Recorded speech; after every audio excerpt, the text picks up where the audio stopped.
ঢাকার মতো একটা অঞ্চল যেটাকে বলা হয় মসজিদের শহর, দেশের রাজধানী, সেখানেও দাঁড়িয়ে আছে মুসলমানদের অর্থায়নে প্রতিষ্ঠিত ঢাকা বিশ্ববিদ্যালয়।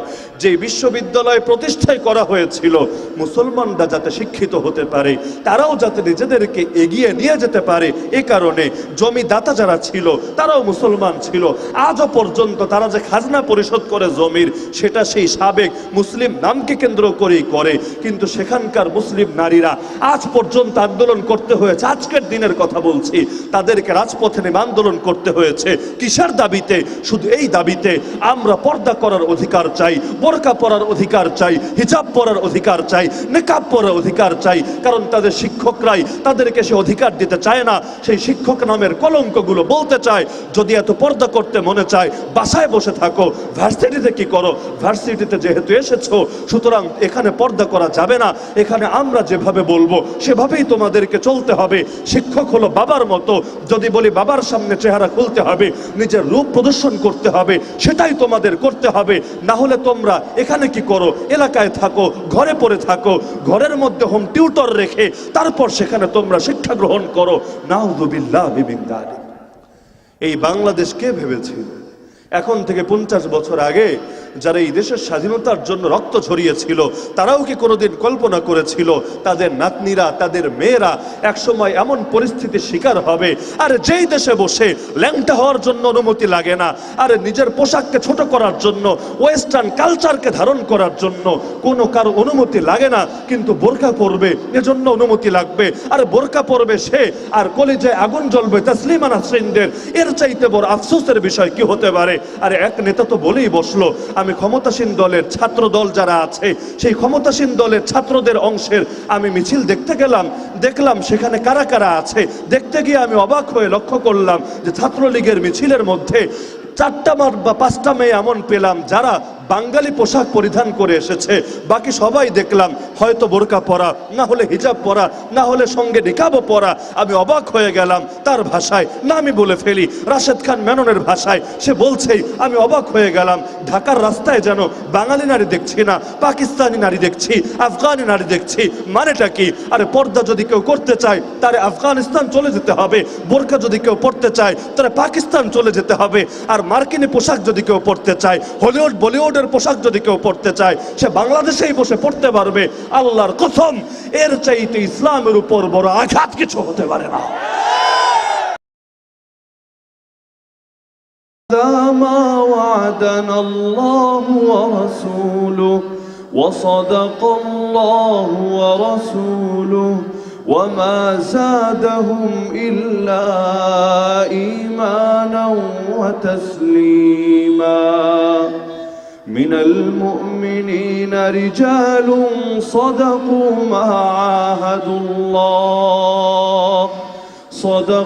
ما عاهدوا الله عليه فمنهم من قضى نحبه ومنهم من ينتظر وما بدلوا تبديلا.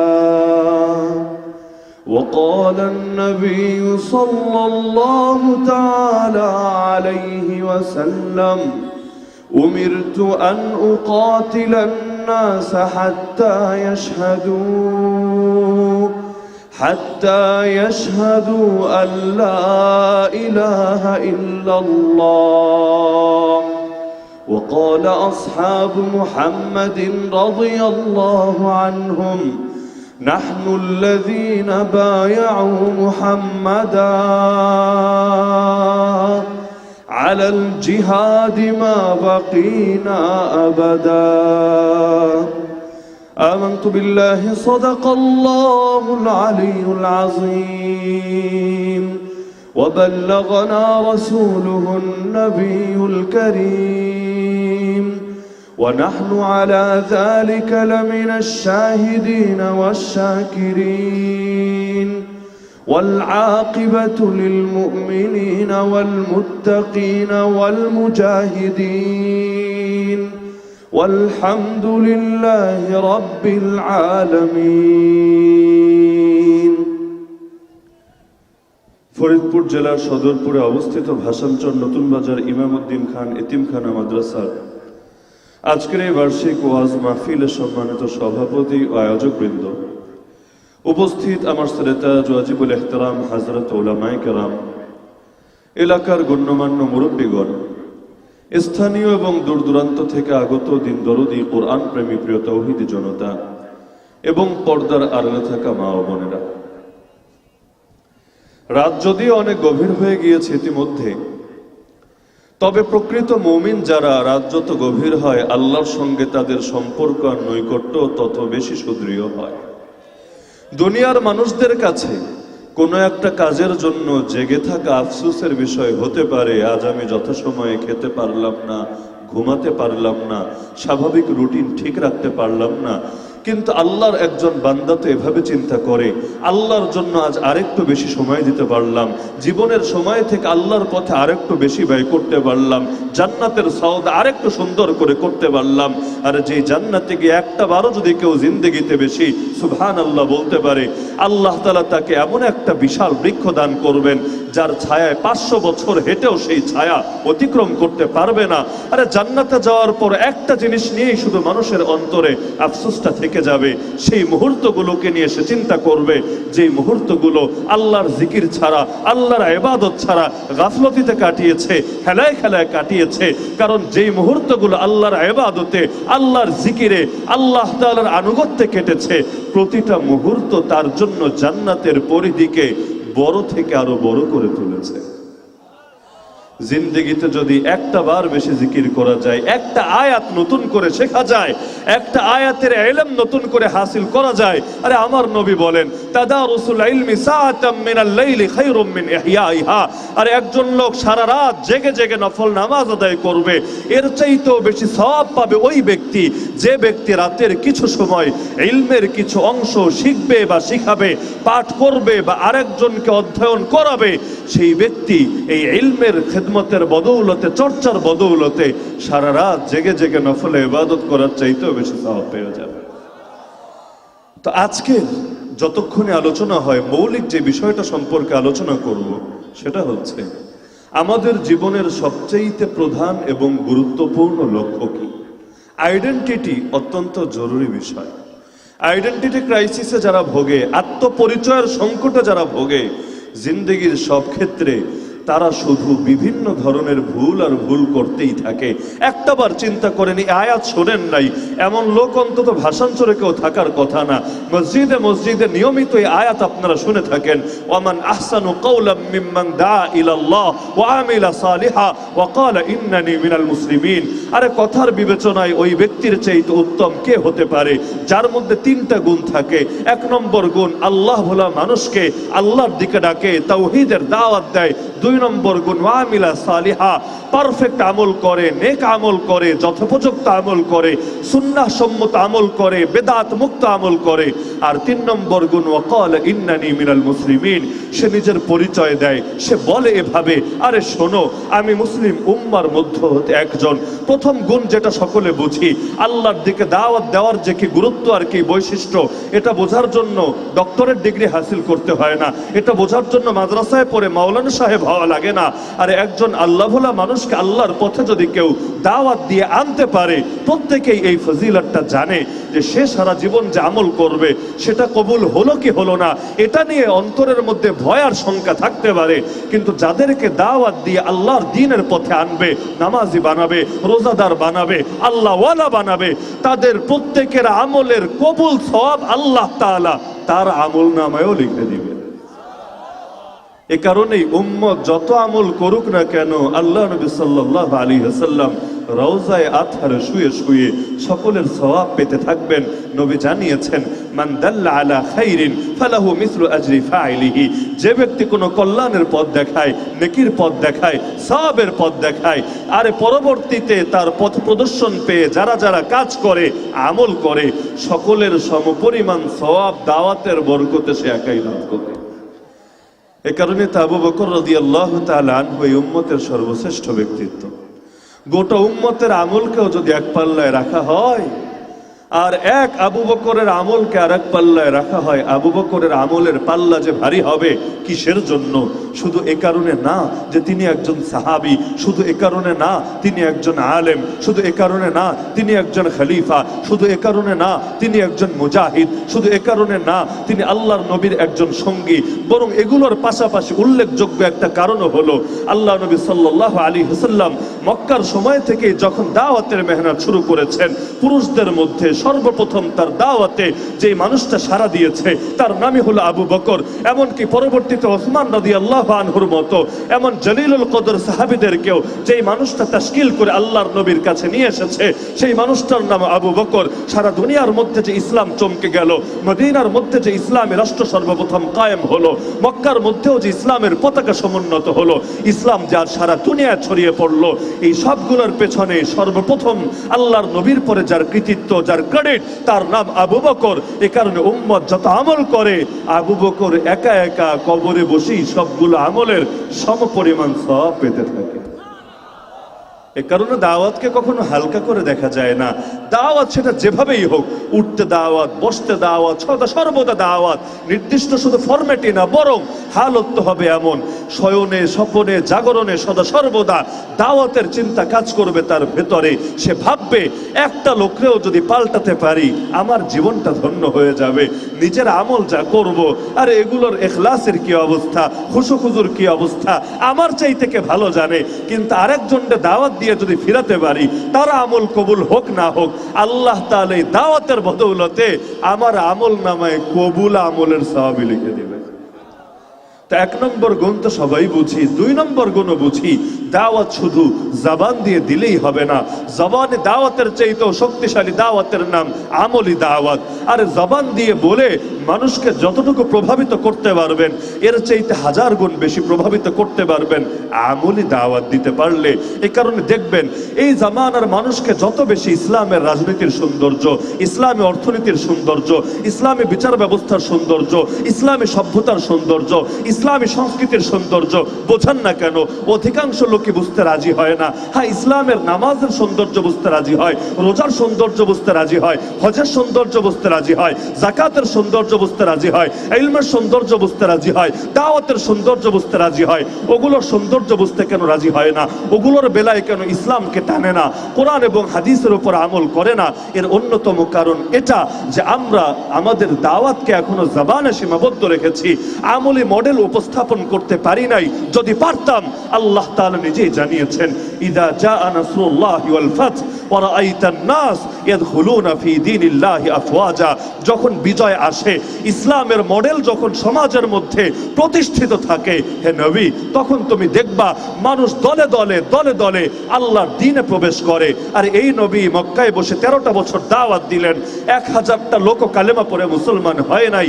একই নবী যখন আল্লাহর সাহায্য পেয়ে মক্কাকেও বিজয় করে ফেললেন, মক্কার মধ্যেও ইসলামের মডেলকে কায়েম করে ফেললেন, ঘরে ঘরে গিয়ে বোঝাতে হয় নাই, গিয়ে হাত পা ধরতে হয় নাই, পাথর খাওয়া লাগে নাই, রক্ত ঝরানো লাগে নাই।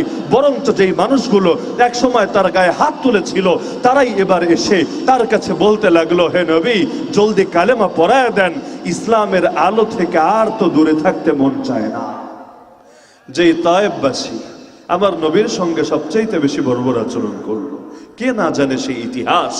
এই তায়েফের লোকেরাও, আরে যেই সময় নবীরা মারছিল, সেই সময় নবী বলছিলেন, আল্লাহ জাতিটারে ধ্বংস করো না, হতে পারে ওদের পরবর্তী প্রজন্মে এমন কেউ জন্ম নেবে যে জমিনে এসে তোমার একত্ববাদের ঘোষণা দেবে, একমাত্র তোমারই ইবাদত বন্দেগী করবে, সকল তাগুতকে প্রত্যাখ্যান করবে। আল্লাহর কি কুদরত! আল্লাহ তার নবীর দোয়ার বরকতে, সবরের বরকতে আল্লাহ তাআলা তার নবীর জামানায় পরবর্তী প্রজন্ম লাগে নাই, যেই প্রজন্ম নবীকে মেরেছে, নবীর গায়ে হাত তুলেছে, নবীর সঙ্গে বেয়াদবি করেছে, মক্কা বিজয়ের পর তারাই এসে আল্লাহর নবীর সামনে বলেছে, আশহাদু আল্লা ইলাহা ইল্লাল্লাহ ওয়া আশহাদু আন্না মুহাম্মাদান আবদুহু ওয়া রাসূলুহু। তাহলে জবানি দাওয়াতের ফায়দা বেশি না আমলি দাওয়াতের ফায়দা বেশি? জবানি দাওয়াতকে হালকা করে দেখার সুযোগ নাই, লেকিন আল্লাহ তো সিরিয়াল দিচ্ছেন এভাবে, ওমান আহসানু কাওলাম মিম্মান দা ইলাল্লাহ। এক নম্বরে রাখলেন আল্লাহর দিকে মানুষকে দাওয়াত দেয়, মুখ দিয়ে দাওয়াত। দুই নম্বরে আমিলা সালিহা, দাওয়াতের সঙ্গে আমলের কি সম্পর্ক? আরে আমাদের বুজুর্গানে কেরাম এটাই বলেছেন, এই আমল শুধু নিজের জীবন গড়ারই আমল না, বরং এই আমলও দাওয়াত, আমলি দাওয়াত। কারণ আমলি দাওয়াত সেটা জবানে দাওয়াতের চাইতে অনেক বেশি শক্তিশালী। একটা নগদ উদাহরণ দিলে সকলে বুঝবেন। আপনাদের ঘরে বাচ্চা কাচ্চা আছে তো নাকি? নিজের বাচ্চাই হোক, নাতি হোক, ভাইয়ের পোলাই হোক, যেই হোক, পিচ্চি বাচ্চা নাই এমন কে আছে এখানে? প্রত্যেকের বাসায় গিয়ে এটা খেয়াল করে দেখবেন, ছোট ছোট বাচ্চাগুলোকে মুখ দিয়ে যতই বলেন না কেন, যতই সুন্দর করে বোঝান না কেন, মুখের কথা তারা খুব কমই শোনে, কিন্তু প্র্যাকটিক্যালি দেখে দেখে তারা খুব বেশি শেখে। যদি আপনি নামাজে দাঁড়িয়ে যান, আপনার ছোট বাচ্চাটাও, 1 বছরের বাচ্চাটাও এসে নামাজ পড়তে পারে না, হাত কিভাবে বাঁধে সেটাও হয়তো জানে না, কিন্তু আপনি দাঁড়ালে ঠিকই আপনার পাশে এসে দাঁড়িয়ে যায়। আপনি সেজদায় গেলে অনেক সময় দেখা যায় আপনার পিঠের উপর চলে বসে নামাজের প্রতি তার আলাদা এক ধরনের ভালো লাগে কাজ করতে থাকে। আরে মা যদি বোরকা পরে, মা যদি পর্দা করে, সন্তানকে বুঝাতে হয় না, সন্তানকে আলাদা করে তাশকিল করতে হয় না। ছোট মেয়ে যার এখনো পর্দা ফরজ হয় নাই, সে বলে মা আমিও পরপুরুষের সামনে যাব না, আমারও বোরকা পরায় দাও, আমারও হিজাব পরায় দাও, আমারও নেকাব পরায় দাও। আল্লাহ তাআলা ছোটবেলা থেকেই তাদের ভেতরে আলাদা ব্যক্তিত্ব, আলাদা আত্মমর্যাদাবোধ, আলাদা হায়া সৃষ্টি করে দেন। কিসের প্রভাব এটা? অপরদিকে মুশরিকের ঘরে যান, বেপরদার ঘরে যান, দাইয়ুসের ঘরে যান, খাবিসদের ঘরে যান, নাস্তিকদের ঘরে যান, সেখানে চিত্র দেখবেন সম্পূর্ণ ভিন্ন। এই পার্থক্য কিভাবে তৈরি হয়? জবানের দাওয়াতের দ্বারা তৈরি হয় না, আমলি দাওয়াতের দ্বারা তৈরি হয়। এই জামানায় আমাদের জবানে দাওয়াতে ফল কমে যাওয়ার অন্যতম একটা কারণ আছে। সাহাবীদের জামানায় সব মিলিয়ে মুসলমানই কয়জন আর দায়ী কয়জন, কিন্তু সেই সময় দাওয়াতের কি পরিমাণ প্রভাব ছড়িয়ে পড়েছিল সারা দুনিয়ায়। আর আমরা মুসলমান কত কত কত গুণ বেশি, দায়ীদের সংখ্যাও নেহায়েত কম না, তারপরও দাওয়াতের ফলাফল তাদের তুলনায় দেখা যায় তেমন কিছুই না। কিসের জন্য? একে কোরআনের দাওয়াত দেই, একে রবের দাওয়াত দেই, একে নবীর দাওয়াত দেই। পার্থক্যটা কোথায়? পার্থক্য জবানে না, পার্থক্য আমলে। আরে তারা বলতে পারতেন নামাজ পড়ো, যেভাবে আমাকে নামাজ পড়তে দেখো, রোজা রাখো যেভাবে আমাকে রোজা রাখতে দেখো, জিহাদ করো যেভাবে আমাকে জিহাদ করতে দেখো। কিন্তু আমরা বলি নামাজ পড়ো, এটা বলতে পারি না যেভাবে আমাদেরকে নামাজ পড়তে দেখো। আমরা বলি রোজা রাখো, বলতে পারি না যেভাবে আমাদেরকে রোজা রাখতে দেখো। কারণ নিজেরাই এমন নামাজের মডেল কায়েম করতে পারি না যেই নামাজের ব্যাপারে বলা যায় খুশু 100% ঠিক আছে, খুজু 100% ঠিক আছে, ইখলাসও 100% ঠিক আছে। যেভাবে 2 রাকাত নামাজ পড়েও আল্লাহর কাছে আশা করা যেতে পারে, আয় আল্লাহ তোমার সামনে কিয়ামতের দিন আর কিছু হাজির করতে পারি বা না পারি, 2টা রাকাত নামাজ অন্তত এমন ভাবে পড়তে পেরেছি যেটা দিয়ে নাজাতের আশা করতে পারি। যেই রকম নামাজের গুণ বলেছেন আল্লাহর নবী, আন তা'বুদাল্লাহ কান্নাকা তারা ফাইন লাম তাকুন তারাহু ফাইন্নাহু ইয়ারাক। ইবাদত হবে এমন ভাবে যেন নিজের চোখে আল্লাহকে দেখতে পাচ্ছ। যদি এটা না পারো, সর্বনিম্ন সবচাইতে নিচের স্তর হলো ইবাদত করবে এমন ভাবে যেন আল্লাহ তোমাকে দেখছেন। হায় আল্লাহ, জিন্দেগির কত বড় একটা অংশ কাটিয়ে দিলাম, হয়তো একটা বারো এভাবে ইবাদত করতে পারি নাই যে ইবাদতের বেলায় বলতে পারবো এমন ভাবে নামাজ পড়েছি, এমন ভাবে রুকু করেছি, এমন ভাবে সেজদা করেছি, এমন ভাবে তেলাওয়াত করেছি, এমন ভাবে জিকির করেছি যেন আমি আল্লাহকে দেখতে পাচ্ছি। আরে আল্লাহ আমার সামনে থাকলেও ঠিক যেভাবে করতাম হুবহু হুবহু সেভাবে করেছি। কোন মানুষটা এভাবে বলতে পারবে? তো নিজেদের আমলে ঘাটতি, এজন্য দাওয়াতের প্রভাবও কমে গেছে। আমল যখন কামেল থাকে, আরে বহুত আল্লাহওয়ালা বান্দা এমন আছে বহুত সুন্দর করে কথা বলতে পারে না, সাজিয়ে গুজিয়ে উপস্থাপন করতে পারে না, ভাঙা ভাঙা গলায় গ্রামের আঞ্চলিক ভাষায় 2-1টা কথা বলে, শুনলে কলিজাটায় মোচড় দিয়ে ওঠে। আল কালামু ইদা দাখালা মিনাল কলব খারাজা মিনাল কলব দাখালা ফিল কলব ওয়া ইদা খারাজা মিনাল লিসান লাম ইয়াতাজাওয়াজিল আযান। আরবিতে একটা প্রবাদ বাক্য আছে, কথা যদি দিল থেকে বের হয় দিল ছুঁয়ে দেয়, মুখ থেকে যদি বের হয় কান অতিক্রম করে ভেতরে আর ঢোকে না। তো স্তর দুটো পেলাম, কিন্তু 3 নম্বর স্তর, এই 2টা তো বুঝলাম হুজুর, দাওয়াত কম দেই আর বেশি দেই তো, আমল কম করি আর বেশি করি তো, কিন্তু এই যে 3 নম্বর একটা ক্যাটাগরি এবং বলে আমি মুসলমানদের মধ্য হতে একজন। প্রশ্ন কার ভেতরে না আসে, হুজুর আমি তো জীবনে ভাষাঞ্চরে গিয়ে বলি নাই, শোনো আমি মুসলমানদের মধ্য হতে একজন, সদরপুরে গিয়ে বলি নাই, ফরিদপুরে গিয়ে বলি নাই, ঢাকায় গিয়ে বলি নাই, বাংলাদেশের কোনো এলাকায় গিয়ে বলি নাই, তাহলে এই অংশের উপর কি আমি আমল করব না? আমল যদি না করি ফজিলত পাবো কিভাবে? দাওয়াত তো দিলাম, অন্য আমল তো করলাম, কিন্তু ইন্নানি মিনাল মুসলিমিন, আমি মুসলিম উম্মার একজন, এটা তো বললাম না, বলা হলো না, সবাই তো জানে আমি মুসলমান, নতুন করে বলার কি আছে এতে? তাহলে এই আয়াতের অর্থ কি দাঁড়ায়? কোনো না কোনো একটা অর্থ তো আছে, সেটার উপর আমল করব কিভাবে? আমল যদি নাই করি শ্রেষ্ঠ হব কিভাবে? জানা দরকার নাই? কি বলেন, জানা দরকার নাই? প্রশ্নই যদি না আসে জবাবও আসবে না, এটা স্বাভাবিক। হসনুস সুআল নিসফুল ইলম, সুন্দর প্রশ্ন আসা ইলমের অর্ধেক। আব্দুল্লাহ বিন আব্বাস রাদিয়াল্লাহু আনহু সর্বশ্রেষ্ঠ মুফাসসির, যার চাইতে বড় কোনো মুফাসসির হবে না উম্মতের মধ্যে। তিনি নিজের ব্যাপারে বলেন, তাকে একজন জিজ্ঞেস করলো, আপনি এত বড় আলেম কেমনে হলেন, কোরআনের এত ইলম কেমনে হাসিল করলেন? তিনি বললেন, দুইটা জিনিসের দ্বারা। এক নম্বরে বিলিসানিন সাউল, দুই নম্বরে ওয়াকালবিন আকুল। আল্লাহ আমাকে এমন একটা জিহ্বা দিয়েছে, যে জিহ্বা দিয়ে আমি দ্বীনের ব্যাপারে অনেক প্রশ্ন করি, জানার জন্য এক একটা প্রশ্ন করি, আমার সামনে জ্ঞানের নিত্য নতুন দুয়ার আর দিগন্ত খুলতে থাকে। আর আল্লাহ আমার এমন একটা দিল দিয়েছেন, অন্তর দিয়েছেন, যেটা দিয়ে বোঝারও চেষ্টা করি খুব গভীরভাবে। খালি শুনেই শেষ না, খালি প্রশ্ন করি শেষ না, একদিকে প্রশ্নও করি, আরেকদিকে দিল দিয়ে বোঝারও চেষ্টা করি। তো ইন্নানি মিনাল মুসলিমিন, আমি মুসলিম উম্মার একজন, এটার দুইটা অর্থ। খুব বেশি লম্বা করব না, যেহেতু রাত গভীর। এত গভীর রাতে বয়ান করা ব্যক্তিগতভাবে আমার নিজের কাছেও পছন্দনীয় না। তো যেটা বলছিলাম, দুইটা দিক শুধু আমি তুলে ধরবো। ইন্নানি মিনাল মুসলিমিনের কি অর্থ? একটা দিক হলো, নিজেকে মুসলমান পরিচয় দেওয়া সব সময় সহজ থাকে না। থাকি তো মুসলিম কমিউনিটিতে, যেখানে মুসলমান পরিচয় দেওয়ার কারণে আমাদের হাতের আঙ্গুলের নখ কেউ তুলে দেয় না, আমাদেরকে পিটিয়ে পিটিয়ে হাত পা কেউ ভেঙে দেয় না, আমাদের আঘাত করে কেউ চোখগুলো ফুঁড়ে দেয় না। এই সমস্ত কারণে নিজেকে মুসলমান পরিচয় দিতে খুব বেশি চাপ অনুভব হয় না। তাকিয়ে দেখেন পার্শ্ববর্তী ভারতের দিকে, আর এই দৃশ্যটা দুদিন আগে দেখে চোখের পানি ধরে রাখতে পারি নাই। স্কুলের এক শিক্ষিকা, উত্তরপ্রদেশের মুজফ্ফরনগর জেলার কথা, স্কুলের এক শিক্ষিকা, যেই মহিলার নাম হলো তৃপ্তা ত্যাগী, ছোট একটা মুসলমান বাচ্চা, নাবালেগ বাচ্চা, প্রাইমারি স্কুলের বাচ্চা, মুসলমান বাচ্চা, তাকে ধরে সামনে দাঁড় করিয়ে দিয়েছে। আর অন্যান্য হিন্দু যত বাচ্চা কাচ্চা আছে সবাইরে বলেছে, একজন একজন করে আয়, এই বাচ্চাটার গালে একটা একটা করে চড় দিয়ে যা। এখন একজন একজন করে হিন্দু বাচ্চা আসছে, নাবালেগ বাচ্চা মুসলমান বাচ্চার গালে চড় দিয়ে চলে যাচ্ছে। ভিডিওতে প্রকাশ্যে দেখা যাচ্ছে সেই মুসলমান বাচ্চার চোখ বেয়ে দরদর করে ফোটা ফোটা পানি গড়িয়ে যাচ্ছে, তবুও শিক্ষিকার মন গলছে না। একে একে আসছে আর চর মারছে, এই ছোট ছোট বাচ্চাগুলোর ভেতরে বিষ ঢুকিয়ে দিচ্ছে। মুসলমান হলে তারে মারা যায়, মুসলমান হলে তাকে মারলে এতে কোনো আপত্তির কিছু নাই, দ্বিধার কিছু নাই। গুরুজনের সামনেও তাকে নির্যাতন করলে এটা নিয়ে দুশ্চিন্তাগ্রস্ত হওয়ার কোনোই কারণ নাই। একজন মুসলমান বাচ্চা, আর এখনো যে দুনিয়ারে খুব ভালো করে চিনতে শেখে নাই, এখনো যে ইসলামের সবগুলো দিক সম্পর্কেই বুঝে সারে নাই, সেই বাচ্চাটাও শুধুমাত্র মুসলিম পরিচয়ের কারণে ওদের নিকৃষ্ট তীর থেকে বাঁচতে পারছে না।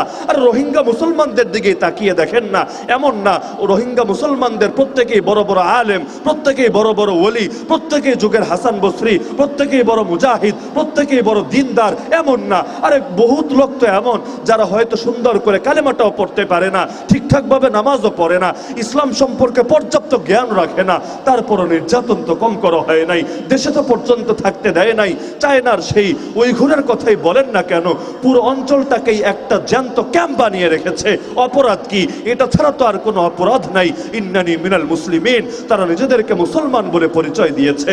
সুতরাং মুসলমান বলে পরিচয় দেওয়া সবসময় সহজ থাকে না, কখনো এতটা কঠিন হয় হাতের মধ্যে জ্বলন্ত আগুন ধরে রাখা যতটা কঠিন হয়।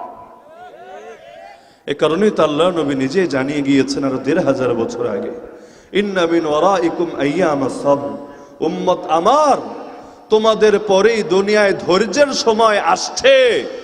আস-সাবিরু ফীহিন্না আলা দীনিহি কাল কাবিদ আলাল জামর, যেই সময় মানুষ যদি ধর্মের ব্যাপারে ধৈর্যের পরিচয় দিতে চায়, তাদের প্রত্যেকের অবস্থা হবে এমন যেমন সে যেন হাতের মধ্যে জ্বলন্ত আগুন ধরে রেখেছে, কিন্তু আফসোসের কোনো কারণ নাই।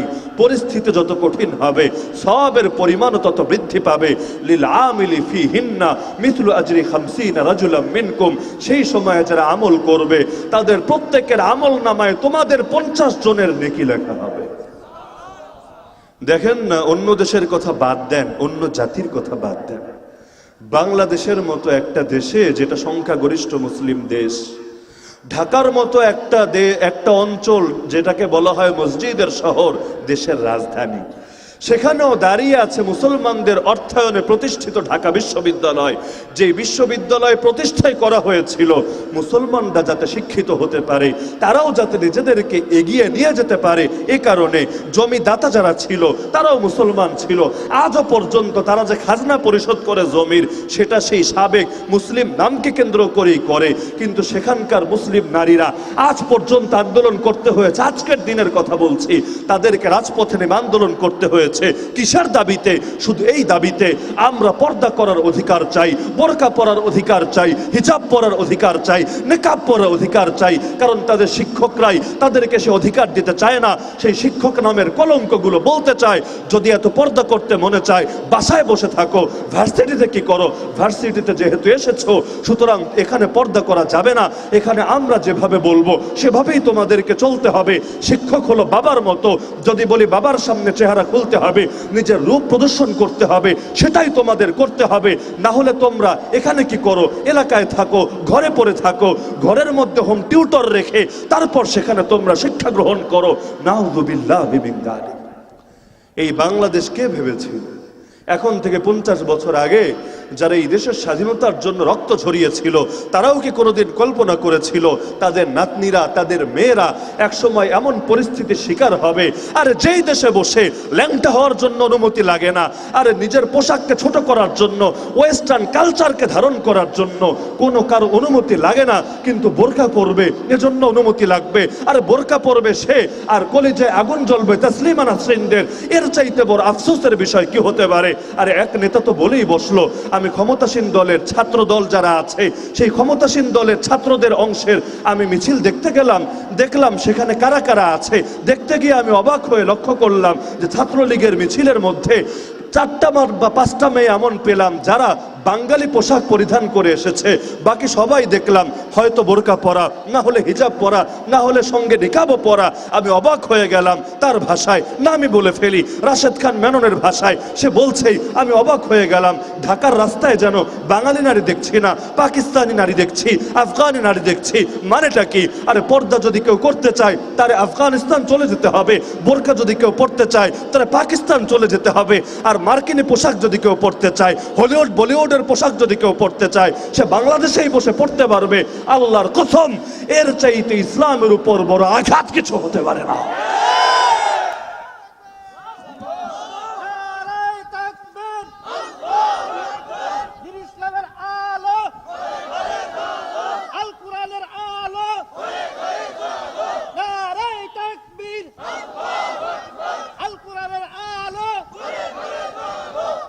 আমি এটাই ভেবে পাই না, ওরা এত স্বাধীনতার কথা বলে, কথার স্বাধীনতা, বাক স্বাধীনতা, পোশাকের স্বাধীনতা, সংস্কৃতির স্বাধীনতা, তার মানে সব ক্ষেত্রে শুধু স্বাধীনতা ভোগ করবে আর করবে।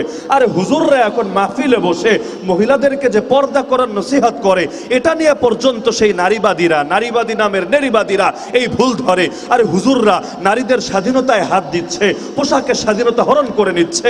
আমি এটাই ভেবে পাই না। আরে পোশাকের স্বাধীনতার মানে খালি বিকিনি পরা, পোশাকের স্বাধীনতার নামে খালি জিন্স আর শর্ট পরা, পোশাকের স্বাধীনতার নামে খালি ওয়েস্টার্ন কালচার গ্রহণ করা। কেন বোরকা পরা কেন পোশাকের স্বাধীনতা হবে না? হিজাব পরা কেন পোশাকের স্বাধীনতা হবে না? আমাদের মা বোনরা কি পোশাক পরবে সেটা কেন শাহবাগীরা ঠিক করে দিবে?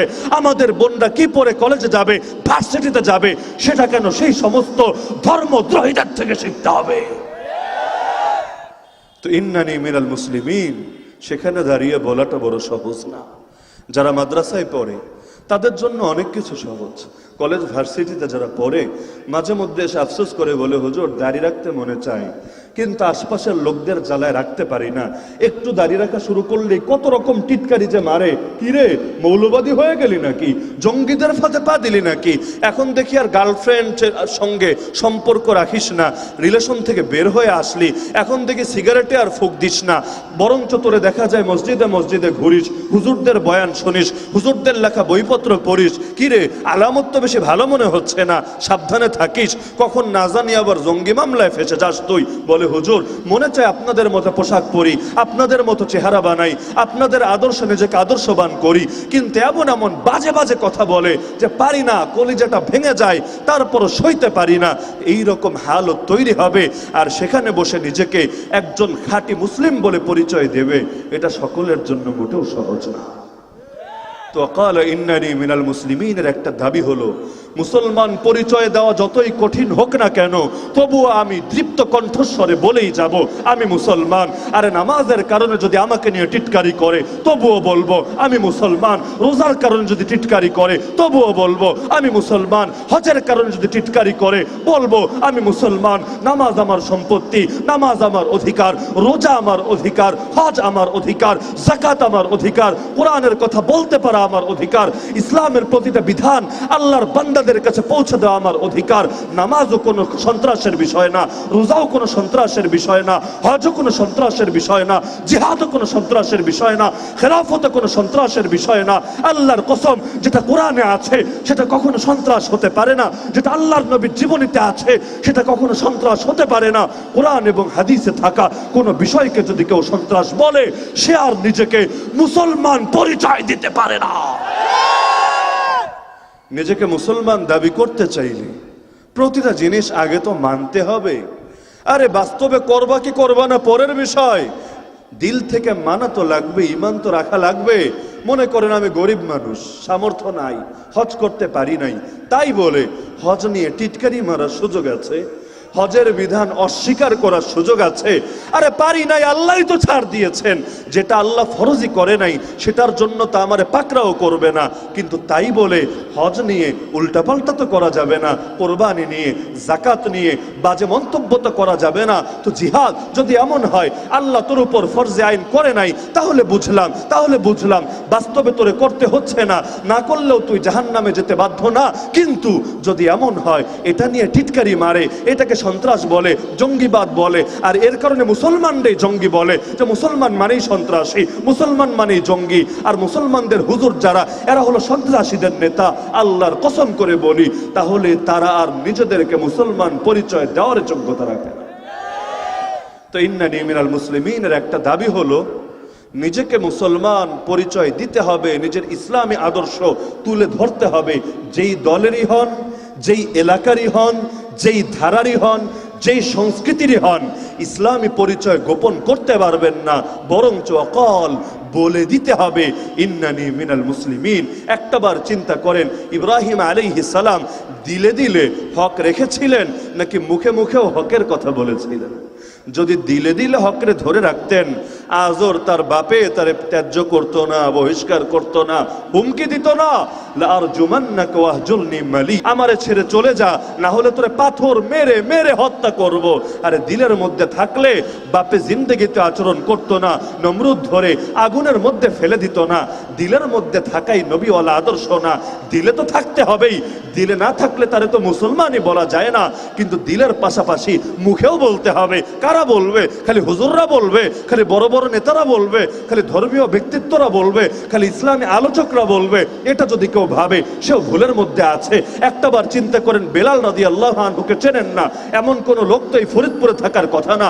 বেলাল রাদিয়াল্লাহু আনহু তিনি তো সাধারণ একজন মানুষ ছিলেন, হাটে বাজারে যারে বিক্রি করা হতো, কালো একজন গোলাম, তাও আরবের লোক না, আফ্রিকার লোক, হাবাসার লোক। এই মানুষটা যদি কলিজার মধ্যে কথা চেপে রাখতো, মুখ দিয়ে না বলতো, তার গালেও কেউ চর মারতো না, তার বুকের উপরও পাথর চাপা দিত না, তাকেও মরুভূমির উপর শুয়ে দিত না, এত এত জুলুম বেলালকে সইতে হতো না, তার জানও ঝুঁকির মুখে পড়তো না। কিন্তু বেলাল এত এত কোরবানি দিচ্ছে কিসের কারণে? বেলাল রে এসে তার মনিব বলে, বেলাল রে মোহাম্মদ রে ভইলা যা, আল্লাহ রে ছাইরা দে, আল্লাহ রে অস্বীকার কর। বেলাল বলে আহাদ আহাদ আহাদ। নও মুসলিম সে অনেক বেশি কালেমা জানে না, সূরা কেরাত জানে না, কিছুই জানে না, একটা শব্দ জানে, এটাই বেলাল ভোলে না। বেলাল বলে যত মারো মারো, আমি তো বলবো এক এক এক, আমার আল্লাহ এক। এক আল্লাহর পরিচয় পাওয়ার পর আমি তো আর কখনো শিরিকে লিপ্ত হব না। মারতে মনে চাইলে মারো। সেই নমুসলিম জাদুঘর যাদেরকে ফেরাউন ভাড়া করে এনেছিল নবী মূসারে হারাবে বলে, কিন্তু নবী মূসার মুজিজা দেখে প্রত্যেকে কালেমা পড়ে মুসলমান হয়ে গেছে। ফেরাউন হুমকে দিল, জাদুঘররা শোন, আমার অনুমতি পাওয়ার আগেই কেন ঈমান আনলি? ডাইরেক্ট বললে না যে কেন ঈমান আনলি, বরং আমার অনুমতি পাওয়ার আগে কেন ঈমান আনলি। সেকুলার শাসকদের মতো কথা। ধর্ম মানো, সমস্যা নাই, তবে পারমিশন নিয়ে মানো, ফিল্টারিং করে করে মানো। আমরা যতটুকু বলি ততটুকু মানো। কোরআনের কথা বলো, সব বইলো না। যতটুকু বললে আল্লাহ খুশি থাকে, শয়তানও বেজার না হয়, ততটুকু বলো। তোমাদের সাথে আমাদের যেগুলোতে মিল আছে এগুলো মার্কেটে চালাও। যেমন আমরাও মদ চাই না, মাদক চাই না, মাদকের বিরুদ্ধে বলো। তোমরা ধর্ষণের বিরুদ্ধে বলো, তোমরা সন্ত্রাসের বিরুদ্ধে বলো। তবে যেগুলো বললে আমাদের স্বার্থ নষ্ট হয়, খবরদার খবরদার সেগুলো বলো না। সেগুলো বললে তো শয়তান নারাজ হয়ে যাবে। শয়তান নারাজ হলে আমাদের কি হবে? তো ফেরাউন বলল, অনুমতি দেওয়ার আগে ঈমান আনলি কেন? আমি উল্টা দিক থেকে তোদের হাত পা কেটে দেব। উল্টা দিক মানে ডাইন হাত আর বাম পা, এক সাইডও না, দুই সাইড। এক সাইডের হাত আর এক সাইডের পা কেটে দেব, তারপর শুলিতে লটকিয়ে তোদের সবগুলোরে হত্যা করব। আরে নাও মুসলিম জাদুঘর, এই আয়াত যখন প্রথম পড়ি নিজের ভেতরে ধিক্কার এসেছে এটা ভেবে। আরে নও মুসলিমরা যে জবাব দিতে পেরেছে, আমার মতো ওল্ড মুসলিমরা, পুরাতন মুসলিমরাও সেই জবাব দেওয়ার হিম্মত রাখে না। নও মুসলিম তারা এখনো নামাজ পড়তে পারে নাই, রোজা রাখতে পারে নাই, হজ করতে পারে নাই, এলেম শিখতে পারে নাই, দাওয়াতের ফিল্ডে মেহনত করতে পারে নাই, আত্মশুদ্ধির লাইনেও বছরকে বছর কাটাতে পারে নাই, কিছুই পারে নাই, খালি মাত্র ঈমান এনেছে। এর মধ্যেই কোরবানির সম্মুখীন তারা হয়ে গেছে। ফেরাউন রে স্পষ্ট ভাষায় বলল, আরে ফেরাউন, যা মনে চায় কর, ফাকদি মা আনতা কাদ, ইন্নামা তাকদি হাযিহিল হায়াতাদ দুনিয়া। আরে তোর যে বিচার করতে মনে চায় সেই বিচার তুই কর। তুই তো খালি দুনিয়ার বিচারই করতে পারবি, আখিরাতে তো আর তোর ফেরাউনগিরি চলবে না, মাস্তানগিরি চলবে না। আরে মারলে মেরে ফেল, হারানোর কি আছে? মায়ের কাছে যেতে কারো খারাপ লাগে না? মায়ের চাইতে রব্বে কারীম আরো বেশি আপন। রবের কাছ থেকেই তো এসেছি, মারলে রবের কাছে আবার ফিরে যাব। রবের কাছে যেতে আপত্তি কিসের? ইন্না নাতমাউ আইয়াগফিরা লানা রাব্বুনা খাতায়ানা আন কুন্না আউয়ালাল মুমিনিন। দিলে বড় আশা, তুই যদি আমাদেরকে মারিস জান্নাতের পথ বড় সহজ হবে। আমাদের রব জীবনের সব কুফর, শিরিক আর জাদুর গুনাহ সব ক্ষমা করে দিবে, কারণ আমরা সর্বপ্রথম মুমিন, আমরা ঈমানের জন্য সর্বপ্রথম কোরবানি দাতা। তো নও মুসলিমরা যে জবাব দিতে পেরেছে, আমাদের মতো পুরান মুসলিমরা কয়জনে পারে? আরে কয়জনের দিলে হিম্মত আছে? ইসলামের সুদিনেও আছি, দুর্দিনেও আছি। সুদিনে লোকের অভাব পড়ে না। আল্লাহ নবী মদিনায় গেলেন, মদিনায় কি পরিমাণ মুনাফিক ছিল একটাবার চিন্তা করেন। নবী উহুদ যুদ্ধে বের হচ্ছেন, 1000 জনকে রেডি করলেন সৈনিক হিসাবে, এর মধ্যে 300 জন ছিল মুনাফিক। 1000-এর মধ্যে যদি 300টাই থাকে মুনাফিক, 30% মুনাফিক যুদ্ধের ময়দানেই চলে যাচ্ছে। যদিও টেকে নাই, মাঝপথ থেকে ভেগে এসেছে, কিন্তু সবাই তো আর যুদ্ধে যায় না। মুনাফিকরা তো যুদ্ধে যাওয়ার লোকও না, তাহলে ঘরে কয়শো পড়ে আছে একটাবার চিন্তা করেন। কিন্তু নবী মদিনায় কাটালেন 10 বছর, মক্কায় কাটালেন 13 বছর। আমি ভাষান্তরে সবাইকে চ্যালেঞ্জ করে বলে গেলাম, পারলে আমাকে একজন মুনাফিকের নাম বলবেন যেই মুনাফিক মক্কার যুগে তৈরি হয়েছিল। আল্লাহর নবী সেই 13 বছরের দাওয়াতের সময়ে কোন একজন মুনাফিকের নাম পারলে আপনি আমার দেখান। আল্লাহর নবী মক্কায় এতকাল দাওয়াত দিলেন, একটা মুনাফিকও নাই। মুসলমান কম ছিল ঠিক, 1000ও হয় নাই, কিন্তু যেই কয়জন হয়েছিল প্রত্যেকে খাঁটি মুসলমান ছিল। প্রত্যেকের হাতেই পরবর্তীতে বদরের ময়দানের বিজয় চলে এসেছিল। কিন্তু যারা মদিনায় এত এত মুনাফিক থাকলো, মক্কায় কেন একটাও থাকলো না? এর কারণ কি জানেন? সুদিন আর দুর্দিনের পার্থক্য। আরে মক্কার যুগ ছিল দুর্দিন, সেই সময় মায়ের হকের কথা বললেই মায়ের নির্যাতন জুলুম, আরে নবীরই ছাড়ে না, উম্মতি তো দূরের কথা, নবীর গা থেকে রক্ত ঝরায়, উম্মতের রক্তের আর কি দাম আছে? ইসলামের প্রথম শহীদ কোনো জুয়ান না, কোনো যুবতীও না, ইসলামের প্রথম শহীদ একজন বুড়ি সাহাবী যার নাম সুমাইয়া রাদিয়াল্লাহু আনহা। তাকেও মেরেছে কে? সাধারণ কোনো লোক না, এলাকার সাধারণ কোনো চেংরা প্যাংরা না, বরং তারে মেরেছে আরে সবচাইতে বড় সর্দার আবু জাহাল নিজের হাতে থাকা বর্ষা দিয়ে সুমাইয়া রাদিয়াল্লাহু আনহা লজ্জাস্থানে আঘাত করে নিজের হাতে তাকে শহীদ করে দিয়েছে। কি পরিমাণ কষ্টে এক একটা দিন কেটেছে একটাবার চিন্তা করেন তো। দুর্দিনে পাশের লোক কম থাকে, কিন্তু যারা থাকে সকলে খাঁটি থাকে। বাংলায় বলে না, বিপদে বন্ধুর পরিচয়। ইসলামেরও যখন বিপদ দেখা দেয় তখন খাঁটি বন্ধু কারা এদের পরিচয় পাওয়া যায়। এ কারণে এখন কত মুসলমান, কিন্তু এই হাদিস শুনলে আপনি অবাক হবেন, দাজ্জাল যখন আসবে কয়জন মুসলমান থাকবে? আল্লাহর খলিফা মাহদির যখন আত্মপ্রকাশ হবে কয়জন তার সঙ্গে মিলিত হবে? আরে প্রথম ধাপে গিয়ে মাত্র 313 জন তাকে বায়াত দিবে। কেন 313? আপনি ভাবেন এক মসজিদের মুসল্লিই তো 313 চাইতে বেশি। আরে আমার সামনে উপস্থিত কিসের 313? এর চাইতে কয়েক গুণ বেশি। আরে দুনিয়ার প্রত্যেক এলাকা থেকে যদি একজন লোক তৈরি হয় তাহলেও তো 313 হয় না?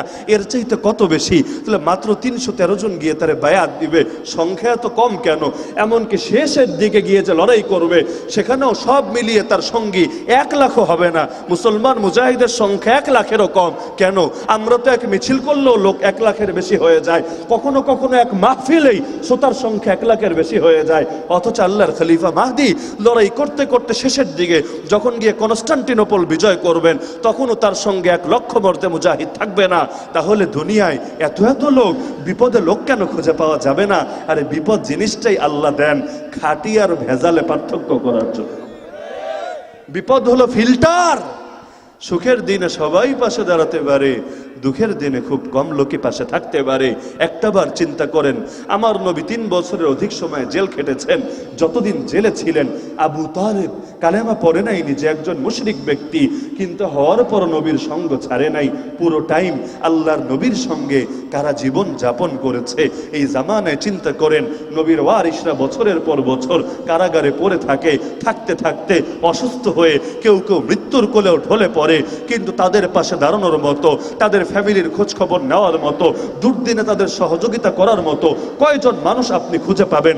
অথচ মুক্তি পেয়ে তারাও বয়ানের ময়দানে বসুক, দেখবেন সামনে লোকের অভাব নাই, স্লোগানের অভাব নাই, লক্ষ লক্ষ মানুষ পেছনে পেছনে ঘুরছে। একবার মুসাফা করার জন্য হাজার হাজার মানুষ সিরিয়াল দিয়ে পড়ে আছে, কিন্তু যখন আল্লাহর বান্দারা বিপদে পড়ে থাকছে ঠিক মতো খাচ্ছে কিনা, অসুস্থ হলে ট্রিটমেন্ট পাচ্ছে কিনা, ওষুধগুলো তার কাছে পৌঁছছে কিনা, এটা খোঁজ নেওয়ার মতো লোক আপনি খুঁজে পাবেন না। যে কোরবানি আবু তালেব একজন অমুসলিম হয়ে দিতে পেরেছিল, এই জামানার মুসলমানরাও সেই কোরবানিটা দিতে পারছে না। কথা কি সত্য না মিথ্যা? বাস্তব না অবাস্তব? আত্মসমালোচনায় তো দোষের কিছু নাই, ভুলের আলোচনা আসলেই না ভুল সংশোধন করার আগ্রহ জন্মাবে। আরে ভুল কি সেটাই যদি না বুঝি, সংশোধনের আগ্রহ কেমনে তৈরি হবে? আর এই ফরিদপুরি, তখনকার বৃহত্তর ফরিদপুর থেকেই একসময় শামসুল হক ফরিদপুরি রহমতুল্লাহ আলীর মতো লোকেরা তৈরি হয়েছিল। আজকের যুগে শামসুল হক ফরিদপুরের মতো ব্যক্তিত্ব কেন তৈরি হচ্ছে না? দোষ কোথায়? সমস্যা কোথায়? কারণগুলো চিহ্নিত করা দরকার। আরে আমাদের বুজুর্গরা তো বিভিন্ন মাসাইল ক্লিয়ার করে গিয়েছেন। যেমন আমাদের উস্তাদদের মুখ থেকেই শুনেছি যে যদি কোনো মসজিদ সম্পূর্ণ হারামের টাকায় নির্মিত হয়, সেই মসজিদে কখনো কারো খুশু আসে না, আসতে পারে না। কোন বাপ যদি আলেম ওলামার সঙ্গে বেয়াদবি করে আর ইনকাম হারাম করে, তার ছেলে যতই মেহনত করুক, যতই মেধাবী হোক, সাধারণত সেই বাচ্চা না ভালো হাফেজ হয়, না ভালো আলেম হয়। কারণ বেয়াদবি হলে এমনই এক ক্ষতিকর অভিশাপ, যেটা শুধু যে বেয়াদবি করে তারই ক্ষতি বয়ে আনে না, বরং পুরো বংশকে ধ্বংস করে ছাড়ে, এলেম থেকে মাহরুম করে ছাড়ে। ইন্না শানিআকা হুয়াল আবতার। আল্লাহ যেমন তার নবীকে জানিয়েছেন, হে নবী, যারা তোমার দুশমন হবে, তোমার সঙ্গে বেয়াদবি করবে, ওদের বংশই হয়ে যাবে নির্বংশ। এই কারণে আমার নবীর বংশ সারা দুনিয়ায় খুঁজে পাবেন, আবু জাহালের বংশধর কোথায় খুঁজে পাবে?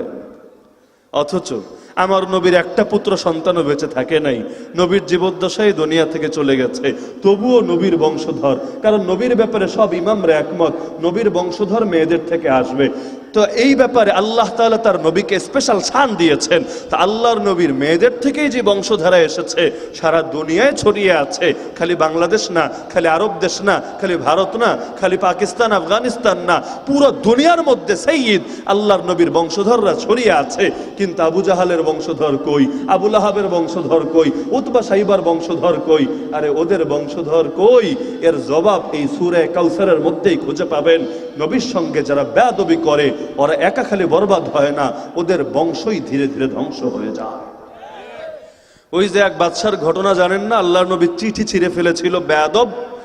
নবী নিজের নাম কেন আগে লিখেছেন, ওর নাম কেন পরে লিখেছেন? খালি এই অপরাধে। প্রেরকের নাম তো আগেই থাকে, প্রাপকের নাম তো পরেই থাকে।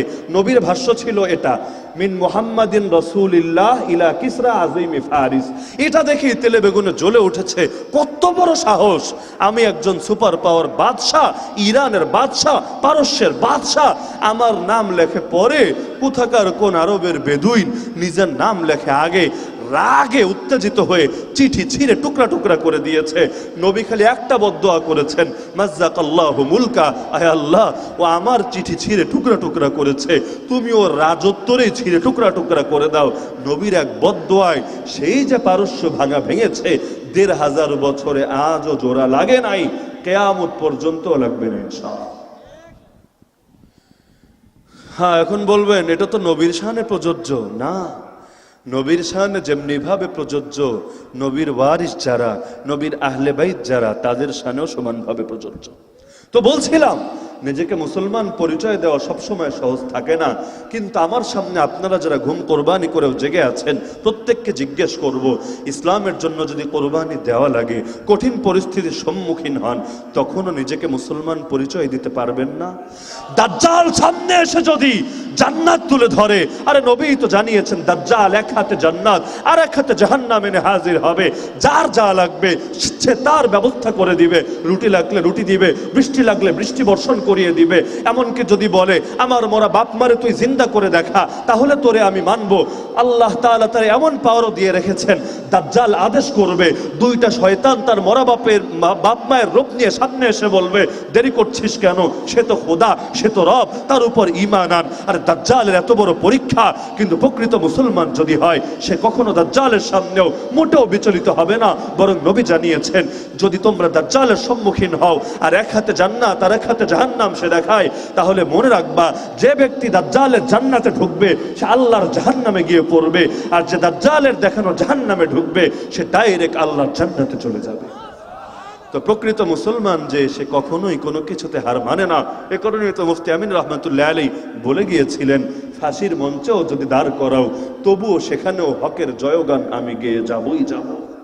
কি দিয়ে বন্ধ করবা জবান? যতক্ষণ ধমনীতে রক্ত প্রবাহিত হবে, যতক্ষণ ভেতরে প্রাণের স্পন্দন থাকবে, এই জবান হকের গুণগান গেয়েই যাবে। জীবনের কি দাম আছে হক ছাড়া? ওমর রাদিয়াল্লাহু আনহু কত সুন্দর কথা বলে গেছেন, নাহনু কওমুন আ'আজ্জানাল্লাহু বিল ইসলাম, আমরা সেই জাতি যাদেরকে আল্লাহ ইসলামের বরকতে সম্মানিত করেছেন। ফাইদা বিতাগাইনাল ইজ্জাতা ফি গায়রিহি আযাল্লানাল্লাহ।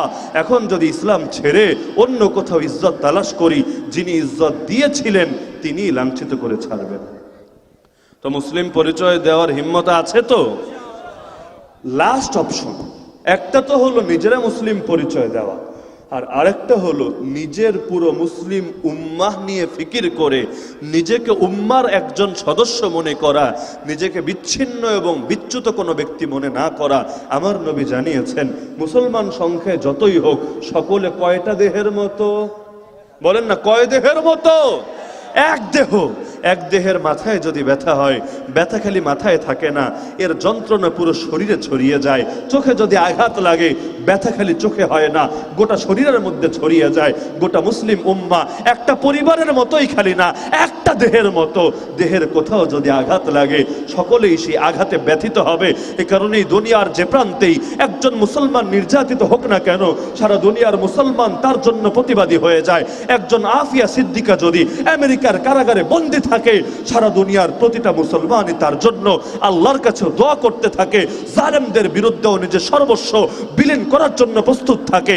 কারণ জানে, দেহের কোনো অংশকে অসুখে ফেলে রেখে বাকি অংশ সুখে থাকা যায় না। এই জামানায় সবচাইতে বড় অভাব আমাদের এই জায়গায়। এই যে সারা দুনিয়ায় মুসলমান মাইর খায়, মাজলুম হয়ে থাকে, মুসলমানের এত বিপদ, এত আপদ, এর সবচাইতে বড় কারণ মুসলমান নবী যেভাবে এক দেহ বানিয়ে গিয়েছিলেন সেভাবে এক দেহ থাকতে পারে নাই। গোটা দুনিয়া বাদ দেন, গোটা দেশ বাদ দেন, গোটা বিভাগ বাদ দেন, গোটা জেলা বাদ দেন, গোটা থানা বাদ দেন, গোটা ইউনিয়ন বাদ দেন, আমাকে বাংলাদেশের কেন দুনিয়ার এমন একটা গ্রাম পারলে দেখান যেখানকার প্রতিটা মুসলমান বলতে পারবে আমরা প্রত্যেকে এক দেহ। সব জায়গায় দেখবেন কিছু লোক আছেই এই মানসিকতা নিয়ে যে কাফেরের ব্যাপারে চুপ থাকলে থাকবো, নাস্তিকের ব্যাপারে মুখে কুলুপ এঁটে রাখলে রাখবো, কিন্তু অন্য দলের অন্য মতের মুসলমানরে কেমনে ডুবানো যায়, কেমনে ঝামেলায় ফেলা যায়, কেমনে ক্ষতি করা যায়, সারা জীবন এই ধান্দা করে যাব, এমন হালত নাই। অথচ নবীর খালি একটা হাদিস শোনাই, নবী বলেন জিন্দেগিতেও মুমিন হতে পারবা না যতক্ষণ না নিজের মুমিন ভাইয়ের জন্য ঠিক তা পছন্দ করবা যা নিজের জন্য পছন্দ করো। নিজের জন্য কি পছন্দ করেন আর নিজের মুসলমান ভাইদের জন্য কি পছন্দ করেন, একটাবার হিসাবের খাতা নিজেরাই মিলিয়ে দেখেন, তারপর নিজেই ফয়সালা করেন নবীর দেওয়া মাপকাঠিতে ঈমান ভেতরে আসলে আছে তো। এই জামানায় ভ্রাতৃত্বের অভাব কিনা আমাদের বলেন, জাতিগত ঐক্যের অভাব কিনা বলেন। এক নম্বরে জাতিগত ভাগ শুরু হয়েছে জাতীয়তাবাদ দিয়ে, দেশ দেশ দেশ দেশ আলাদা করে।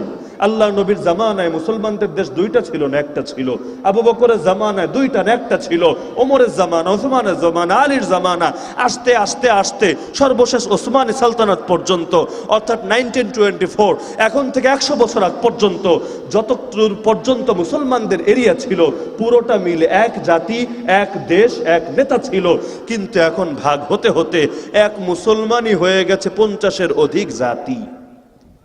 এখন কারো পরিচয় সে বাঙালি, কারো পরিচয় সে ভারতীয়, কারো পরিচয় সে আফগানি, কারো পরিচয় সে তুর্কি, কারো পরিচয় সে ইরাকি, কারো পরিচয় সে কাতারি, কারো পরিচয় সে আরাবিয়ান।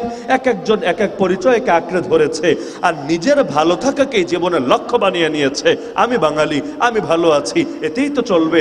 আসামের মুসলমান মাইর খেলে আমার কি, কাশ্মীরের মুসলমানের রক্তের বন্যা বইলে আমার কি, চীনের উইঘুরকে জ্যান্ত জিন্দানখানা বানিয়ে রাখলে আমার কি, রোহিঙ্গা মুসলমান নিজের বাড়িতে ফিরতে না পারলে আমার কি।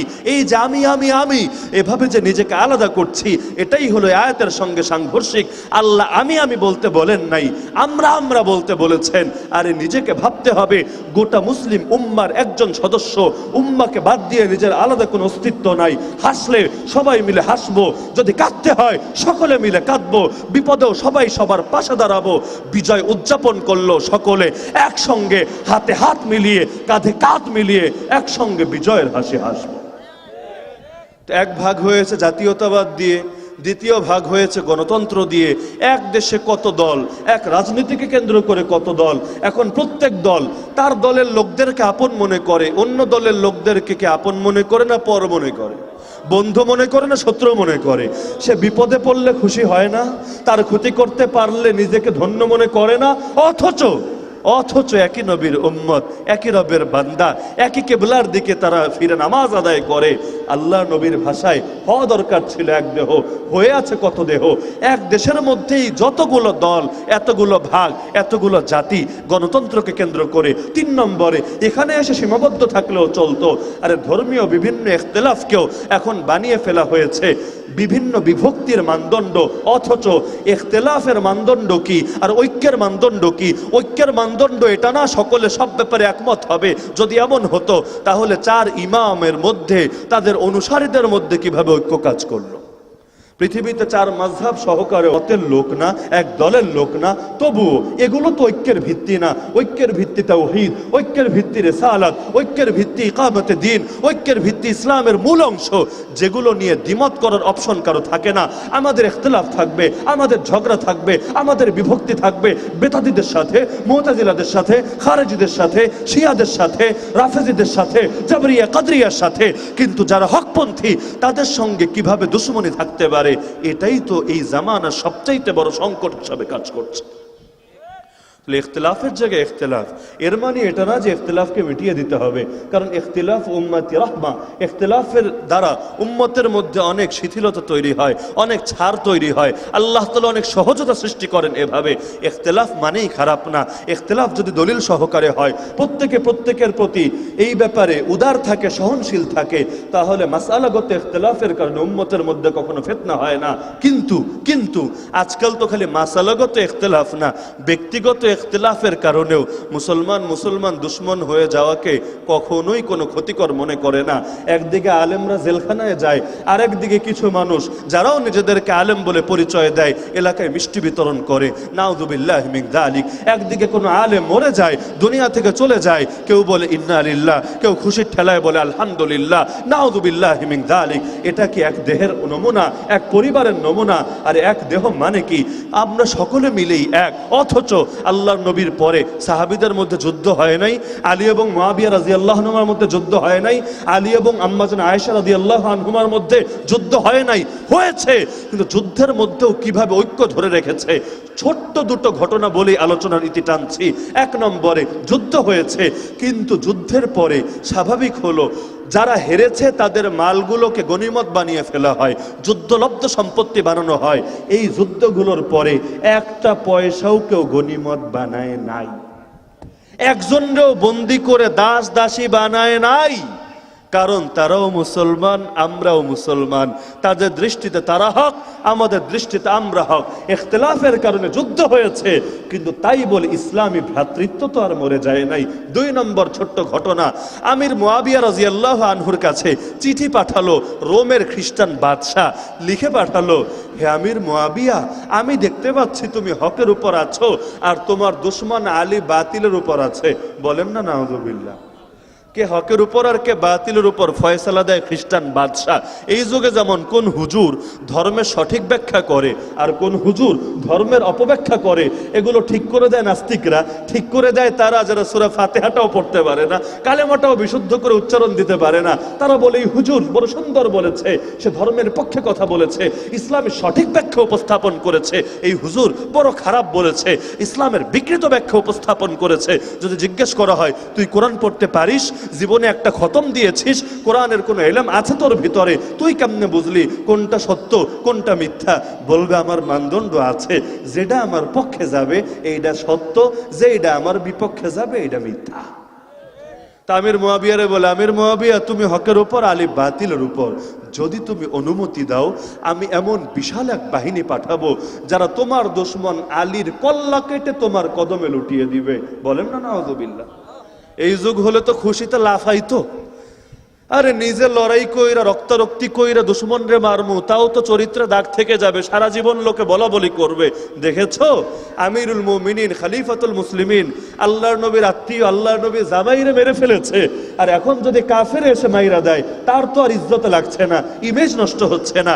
এই যুগে এভাবে যদি কেউ নিজের বিরোধী দল বা দুশমন দলকে দমাতে পারে, এই সুযোগকে হাতছাড়া করে যে আমার কোনো বদনাম হবে না, বহিঃশত্রু এসেই বিপরীত পক্ষকে খেলে দেবে, সকলে তো লাফাতে লাফাতে আসমানে উঠে যাবে। কিন্তু একটাবার চিন্তা করেন, আমির মুআবিয়া রাদিয়াল্লাহু আনহু যখন যুদ্ধ রানিং, উভয় পক্ষে হাজার হাজার মানুষ ডেইলি শহীদ হচ্ছে, তিনি ফিরতি চিঠিতে লিখে পাঠালেন, ইয়া কালবার রুম, হে রোমের কুত্তা।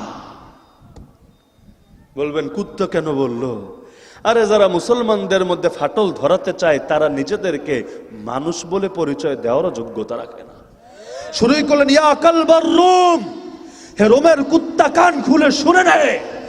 ভাইয়ে ভাইয়ে ভুল বোঝাবুঝি হয়েছে, মিটমাট আবার নিজেদের মধ্যেই হয়ে যাবে। ঘরের বিষয় নিয়ে পরে নাক গলাতে হবে না, কিন্তু কান খুলে শুনে নে, তুই যদি আলীর বিপক্ষে কোনো অবস্থান নিস অথবা আর পুনরায় আর একবার এ ধরনের বেয়াদবি করার চেষ্টা করিস, কান খুলে শুনে রাখ, আমি মুআবিয়া এমন বিশাল এক বাহিনী শাম দেশ থেকে পাঠিয়ে দিব, যাদের প্রথম সদস্য থাকবে তোর সামনে, শেষ সদস্য থাকবে আমার সামনে। এত বিশাল বাহিনী গিয়ে তোর কল্লা কেটে আলীর কদমে লুটিয়ে দিয়ে আসবে। তাহলে চিন্তা করছেন ইখতিলাফ থাকবে, লেকিন নিজেদের মধ্যে আমাদের ইখতিলাফকে সুযোগ করে আমাদের সম্মিলিত দুশ্মন যারা, সেই নাস্তিকরা, সেই মুরতাদরা, সেই শাতিমরা, সেই কাফিররা কখনোই যাতে সুযোগ নিতে না পারে। ইখতিলাফ থাকবে, নিঃসন্দেহে থাকবে, থাকা উচিত বটে। যদি সেটা কোরআন সুন্নাহর আলোকেই হয়ে থাকে তাহলে ইখতিলাফ থাকবে না কোন দুঃখে বলেন, কিন্তু সেটার সমাধান, ঘরের সমাধান ঘরেই হবে, পরকে কোনো সুযোগ করে দেওয়া যাবে না। তাহলে আলেমকেও মারা গেলে আলহামদুলিল্লাহ বলতে হবে নাকি? কোন আলেম জেলখানায় গেলে মিষ্টি বিতরণ করতে হবে নাকি? কোন আলেম যদি জেলে পড়ে থাকে চিঠিতে লিখে দিতে হবে থাক না, কিছুদিন থাক, বাইরে আসলে ঝামেলা হবে, এই লোকরে বের হতে দিও না, তাহলে কিন্তু আমরাও সামাল দিতে পারবো না, আরো কয়েকটা দিন থাক, সে পুরোপুরি মানুষ হয়ে আসুক, তারপর তোমরা ছেড়ে দিও, আমাদের আপত্তি থাকবে না। আল্লাহর কসম, এগুলো কোনো মুসলমানের কথা হতে পারে না। তো আল্লাহর কোরআনের এই আয়াতটার আলোকেই এতটুকু বার্তা রেখে গেলাম, জাস্ট দুইটা মেসেজ রেখে গেলাম। এক নম্বর মেসেজ, নিজের ইসলামী আর মুসলিম পরিচয় নিয়ে কখনো লজ্জাবোধ করবেন না। দুনিয়ার যার যা মনে চায় ভাবুক গিয়ে, যার যা মনে চায় বলুক গিয়ে। আরে দুদিন আগে দেখলাম ভারতের এক বিজেপি নেতা দাবি করেছে যে চাঁদকে তো তারা এখন জয় করে এসেছে, চাঁদে গিয়েছে, গিয়ে কতগুলো হাগুর প্যাকেটও নাকি পেয়েছে, ভালো কিছু পায় নাই, দুনিয়ার মধ্যে যেগুলো করে বেড়ায় সেই প্যাকেটগুলোই সেখানে গিয়ে পেয়েছে। তারপর আবার এখন সে দাবি করছে চাঁদকে হিন্দু রাষ্ট্র ঘোষণা করা হোক। নাউযুবিল্লাহি মিন যালিক। আজকে দেখলাম তাদের দেশের নেতাই মোদিজি সাহেব, তিনি ঘোষণা করেছেন যেই জায়গায় গিয়ে তাদের চন্দ্রযান-3 অবতরণ করেছে সেটাকে শিব শক্তি পয়েন্ট নাম দিয়ে দিয়েছে ইতিমধ্যে। তার মানে চাঁদের দেশে জমি কেনার আগে, রেজিস্ট্রি হওয়ার আগে, নামজারি করার আগেই দখলদারি শুরু হয়ে গেছে। আরে ভাই, চাঁদরে থাকতে দে না, চাঁদ সকলেরই থাক। চাঁদরে আবার হিন্দু রাষ্ট্র কি আর মুসলিম রাষ্ট্র কি আর বৌদ্ধ রাষ্ট্র কি, চাঁদ তো চাঁদই। এটাকেও দখল করার এত আগ্রহ কিসের জন্য? এগুলো কি উস্কানি না? বলেন না, এগুলো কি উস্কানি না? আরে আমি অবাক হই, খালি উস্কানি খুঁজে পাই হুজুরের বয়ানে, খালি উস্কানি খুঁজে পাই আলেমের বয়ানে। কোরআনের হুবহু অনুবাদ করলো বলে উস্কানি, আল্লাহর নবীর হুবহু আদর্শ তুলে ধরলো বলে উস্কানি। অথচ ডেইলি ডেইলি এরা যে উস্কানি দিয়ে যাচ্ছে, ছোট ছোট বাচ্চারাও ওদের উস্কানির হাত থেকে রেহাই পাচ্ছে না।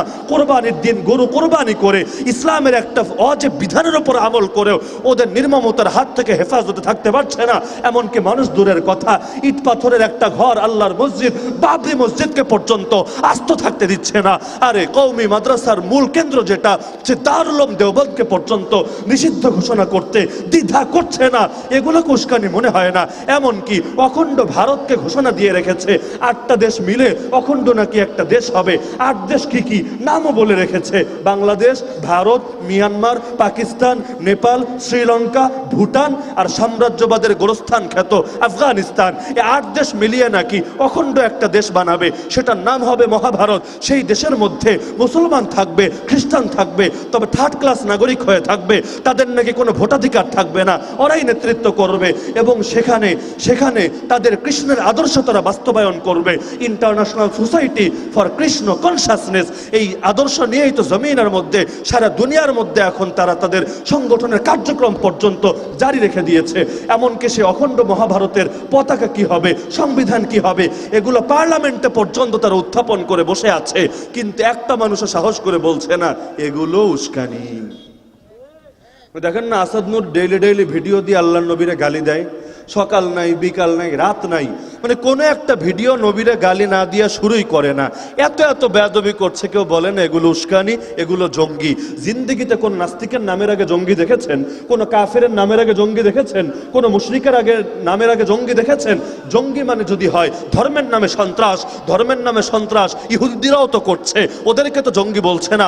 ধর্মের নামে সন্ত্রাস পার্শ্ববর্তী রাষ্ট্রে উগ্র হিন্দুত্ববাদীরাও করছে, ওদেরকে কেউ জঙ্গি বলছে না। তাহলে জঙ্গি শব্দ মুসলমানের সঙ্গে কেন এভাবে জুড়ে দেওয়া হলো? তো এই কারণে আখেরি গুজারিশ রেখে গেলাম, মুসলিম পরিচয় দেওয়া যত কঠিন হোক, পরিচয় ছাড়বেন না, আইডেন্টিটি ক্রাইসিসে ভুগবেন না। বাতিল যদি বাতিলের কথা প্রকাশ্যে বলতে পারে, আপনি আল্লাহর বান্দা হয়ে আল্লাহর জমিনে দাঁড়িয়ে আল্লাহর কথা বলতেও লজ্জা পাওয়া উচিত না। এর চাইতে বড় আত্মমর্যাদাহীনতা কিছু হয় না যে বাতিল বুক ফুলিয়ে ওদের কথা বলবে আর হক মুখের মধ্যে কুলুপ এঁটে রাখবে। আল্লাহর কসম, এটা আল্লাহর শানে এক ধরনের গুস্তাখি ছাড়া কিছু না। আর লাস্ট কথা বলেছি যে শুধু নিজেরা নিয়ে ভাববেন না, জাতিরে নিয়ে ভাববেন। একারে নিয়ে সুখী হওয়ার চেষ্টা করবেন না, সবাইরে নিয়ে সুখী হওয়ার চেষ্টা করবেন। এক জাহাজের যাত্রী আমরা, জাহাজ যদি ফুটা হয়ে যায় কিছু লোক ডুববে না, ওরা ডুবলে আমরাও ডুববো, ওরা মরলে আমরাও মরবো, সকলের ভাগ্য একসঙ্গে জড়িত। তাহলে আসেন না সবাই মিলে স্বপ্ন দেখি, আমরা সকলে মিলে আবারও আমাদের প্রথম কেবলাকে মুক্ত করবো ইনশাআল্লাহ। সবাই মিলে আবারও একসঙ্গে বিজয়ের হাসি হাসবো। আমাদের কোনো মা বোন আফিয়া সিদ্দিকার মতো ওদের কারাগারে পড়ে থাকতে দেব না। আমাদের কোনো ভাই ওদের বুলেটের লক্ষ্যবস্তু হবে, এটা আমরা মেনে নেব না। আমরা গায়ে পড়ে কারো সঙ্গে বাঁধাতেও চাই না, আর ওরা এসে আমাদের মানুষদেরকে মেরে যাবে এই দৃশ্য আমরা দেখতে চাই না। আল্লাহর জমিনে আল্লাহর দিন নিয়ে মাথা উঁচু করে বাঁচতে চাই, মরার সময়ও দিনের জন্য হাসি মুখে প্রাণ উৎসর্গ করতে চাই। আল্লাহ তাআলা আমাদের সবাইকে কবুল করুন, ইসলামের বিজয়ের কাফেলায় শামিল রাখুন। আল্লাহ তাআলা কিয়ামতের দিন আরশের নিচে আবারও একত্রিত করুন, আমিন। ওয়া আখিরু দাওয়ানা আনিল হামদুলিল্লাহি রাব্বিল আলামিন। সবাই দুরূদ শরীফ পাঠ করি।